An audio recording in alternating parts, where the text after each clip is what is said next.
For months of planning to reconstruct the roof of my pond, finally we've come to this part.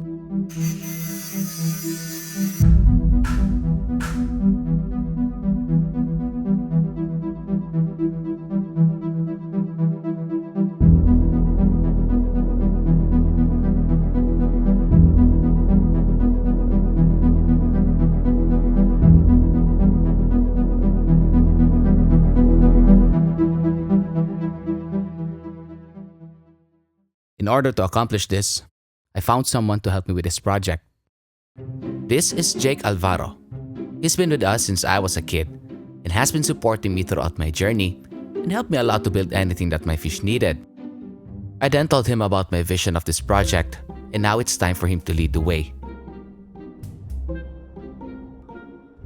My goal for this project is to change what has been bothering me for the past few years and improve the overall experience of my pond.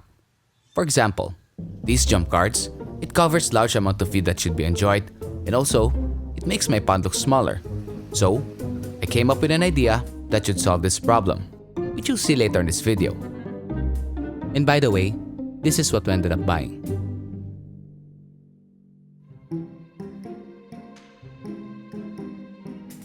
For my frame and post, I decided to use wood instead of steel because I admire the look of a thick post made of wood, and I think it would be a great fit for my pond to achieve a natural look with a Japanese vibe. Thankfully, we have a fair amount of Gymilina trees that's ready to be used. And to achieve the look that I want, we've come to the conclusion to use these measurements. For the post, we use a 5x5 and 8 foot long. For the beam, 2x6 by 14 foot long. For the rafter, 2x4 by 14 foot long. And for the roof purlins, 2x3 by 14 foot long. Now we have a slight problem. These planks right here, most of them are bowed and twisted. Manong Jake told me that this happens when the wood has not entered a proper drying process. I then searched it on Google, and he's right about it. So I asked him, what should we do? And he said, he'll just try his best to eliminate this problem. We then brought the selected ones to the planing site and start the process.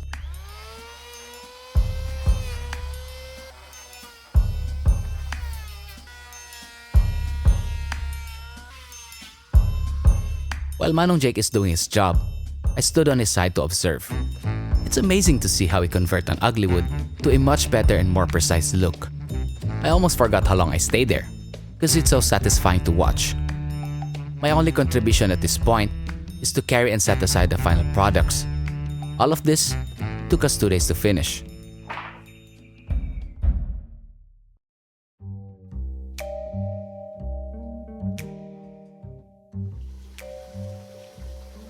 We start the day by setting braces for our foundation. In case you're wondering why we didn't remove the old roof first. You see, right behind my pond is our barbecue house, and its roof are made out of dried nipa native in the Philippines. It is a traditional way for building a roof and are commonly used for making bahay kubo. Here's the problem. When it rains, it releases tannins. As many of you all know, tannins are acidic, and if we remove the old roof first along with this rainy weather, it will cause harm to my fish by lowering the pH of my pond water. Even though we have installed a tarp for protection, there's still a chance that our tarp will be damaged and leave a hole that water can enter straight to my pond. We decided to leave it as it is and remove it later when it's time for installation for roofing.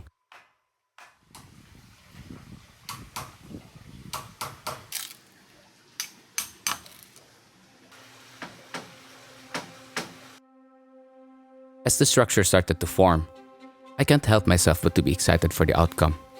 Even though it's just a roof that we built, it feels different when you're involved in the operation. I get the same feeling the moment we built this koi pond 2 years ago. I had so much fun that time, despite my arms are being in pain and full of blisters. Hoy, lihok. Kasi ikaw na lilihok mo nung. Inon, pwede sa ikaw mo lihok para makita ni mong tubig. Okay. Ayaw.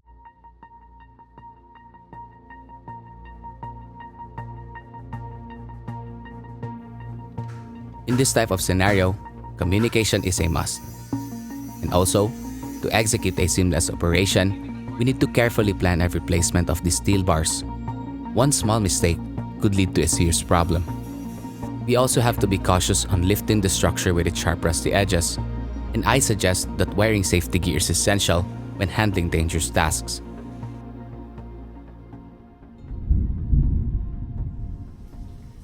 As I woke up, the weather seems to be on the gloomy side.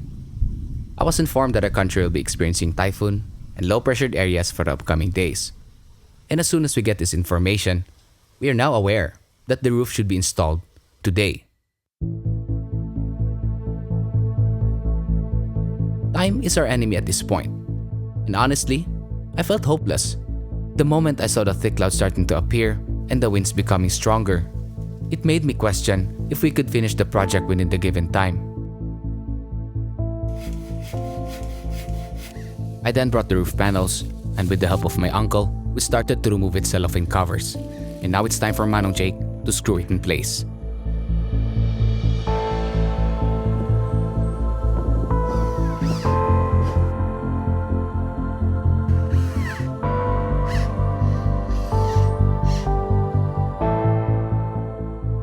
Finally, despite the fear of the bad weather, things are starting to go our way again. And for that reason, we became inspired to do our jobs faster, yet efficient. With that, I can say that we truly conquered the day.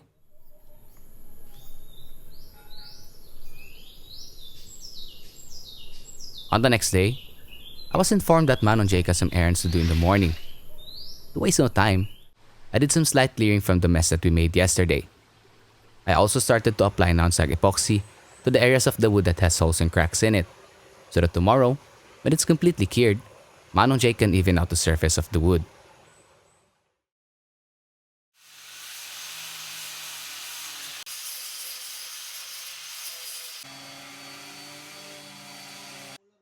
After he's done to even out the surface, we can now do the final clearing. Seeing the progress of the braces being removed made me eager to see the result. And when we finally saw the project finished, I was very satisfied. Our hard work really paid off. The look we were trying to achieve was achieved. Yet, there's one more thing need to be done. Remember when I told you earlier that there was something bothering me for months? Well, we finally solved the problem to it. You see, in my case, if I sit right in front of this pond on feeding time, these jump guards interferes my sight with its nets. And also, kois could easily jump if they really wanted to, but luckily I haven't experienced it yet.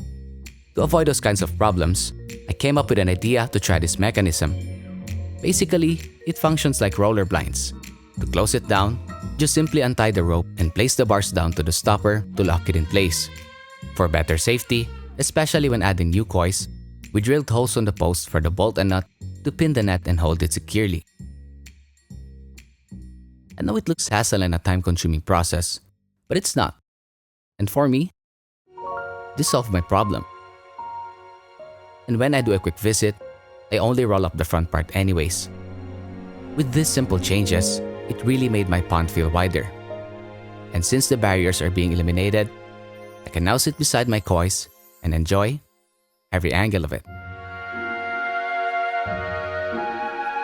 What I learned from this project is that when we're passionate enough for our hobbies, we tend to push through the barriers of comfort and explore doing things ourselves without overcomplicating things. I am also very glad to have learned the basics of woodworks and the certain workarounds of it. Of course, with the help of a professional. With this knowledge and experience, I am very excited to do more and show you what I'm able to think of in the future. Well, on to the next project. Okini.